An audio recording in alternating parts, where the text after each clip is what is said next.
And coming up today is a never-before interview with John Hancock, the guy who was not afraid to boldly sign the Declaration of Independence. So, I just want to say, it's an honor to have you here today. I'm delighted to be here. Let's start things off with your childhood. What was it like? Well, I was born on January 12th, 1737, Massachusetts. I had a pretty rough childhood. You see, my dad, when I was really young, died, and afterwards my mother sent me and my siblings to live with her in-laws. Years later, my aunt and uncle adopted me and wished they were a very high-class family. So tell me about your siblings. My first sibling was Mary, and she was born in 1735. Then, of course, I was born in 1737. And then my youngest sibling, Ebenezer, was born in 1741. And he played a big role in the Revolution because he was the general of the Continental Army. And what did your aunt and uncle do? Well, my uncle Thomas Hancock was a wealthy merchant. He owned a shipping business in which I worked then later after I finished schooling. Then after he died in 1764, I inherited the business. So tell me about your schooling and where did you go? I went to Boston Latin School and I graduated in 1750 when I was 13. I then went to Harvard University and I graduated in 1754 with a bachelor's degree in classical studies. And you said you worked for your uncle after that? Right. And when did you start a family? Well, I got married to Dorothea Quincy in August 1775 in Connecticut.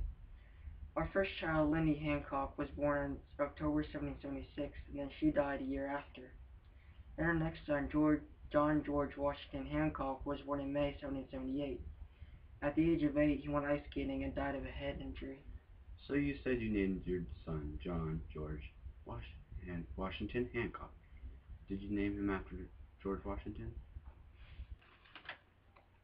Yes, when George was appointed the leader of the Continental Congress by me, I was appointed the Congress president, and I always gave the war effort financial support, and he was a very good friend of our family. So you said you were the president of the Congress and a business owner of the shipping business. Was there any other jobs you took on? Yes, in 1780 I was elected the governor of Massachusetts until 1785 when I had poor health issues. Then in 1778 I was re-elected to the office. How long did you stay in the office? I was actually elected until my last several years in the office, which I was pretty much just a figure because I had poor health. So, the big question that we are all probably wondering, why did you sign the Declaration of Independence so boldly?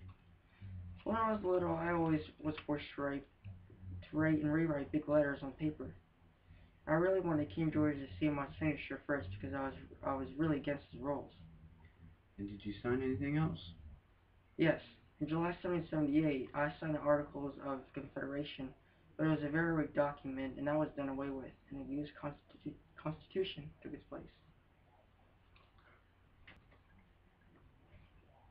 Okay, that is it for today. Brian Williams, signing off.